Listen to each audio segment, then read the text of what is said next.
పురాణాపూల్ శ్మశాన వాటికలు కూడా మునిగినాయి. మనం గమనించవచ్చు ఏ విధంగా మునిగినాయో. పక్కన చెట్లు, అవి చెట్లు కూడా మునిగినాయి ఆడ మనం గమనించి చూడండి ఏ విధంగా నీళ్ళ ప్రభావం అనేది కొట్టుకుపోతున్నది. పురాణాపూల్ శ్మశాన వాటిక నీళ్ళల్లో చూడండి. పురాణాపూల్ శ్మశానం ఇది. పురాణాపూల్ శ్మశానం మొత్తం మునిగిపోయింది మనం గమనించవచ్చు. చూడండి శ్మశానం పక్కలకి వెళ్ళి కూడా ఏ విధంగా నిలిపోతున్నాయి. ఇది శ్మశానం గేట్. ఇది రోడ్డు. ఇది రోడ్డు పక్కన ఆనుకొని ఉన్న హిందూ శ్మశానం. ఏ విధంగా ఇక్కడ శ్మశానంలోకి వెళ్ళి కూడా నీళ్లు వచ్చేసినాయి మనం గమనించవచ్చు. వాహనాలు కూడా దీంట్లో మునిగిపోయినాయి.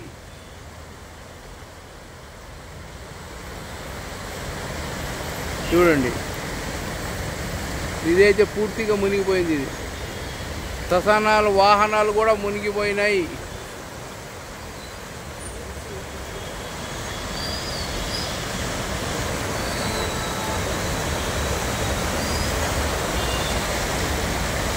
చూడండి నీళ్ళ ప్రభావం ఏ విధంగా ఉన్నదో మనం గమనించవచ్చు.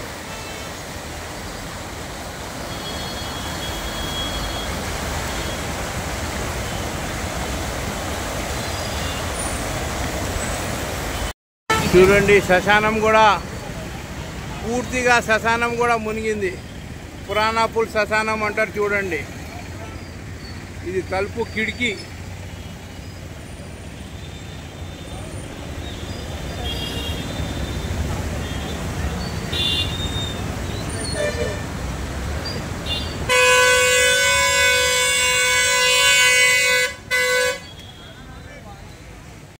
పురాణాపూల్ శ్మశానం దృశ్యాలు. ఇది పురాణాపూల్ శ్మశానం అంటారు. ఇది హిందూ శ్మశాన వాటికలు మొత్తం.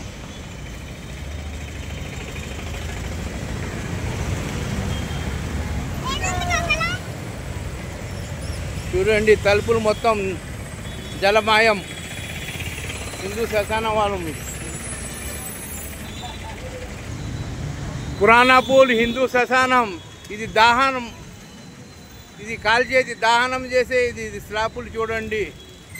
హిందూ శ్మశానం దగ్గర మొత్తం దాహం చేసే ఒక గదిల్లో కూడా నీళ్ళు వచ్చేసినాయి మనం గమనించవచ్చు. చూడండి దీని లోపల కూడా నీళ్ళు ఆగినాయి. చూడండి హిందూ శ్మశానం ఇది. శ్మశానం పైన కూడా ఇక్కడ శ్మశానంలో కూడా నీళ్ళ వరద. దాహనాన్ని చేసే ఇక్కడ హిందూ ధర్మం ప్రకారం ఇక్కడ శవాన్ని దాహనం చేస్తారు. చూడండి దాహనం చేసే దాంట్లో కూడా నీళ్లు దూరిపోయినాయి. చూడండి 10 ఫీట్లు అంటే మనం అర్థం చేసుకోవచ్చు.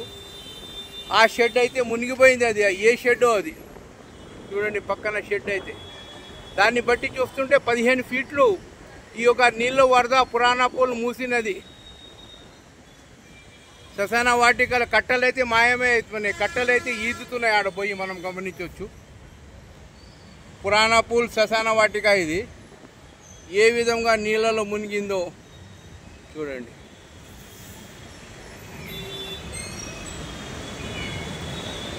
శ్మశాన వాటిక శ్మశానం దగ్గర ఈ విధంగా నీళ్లు లోపల వచ్చేసినాయి.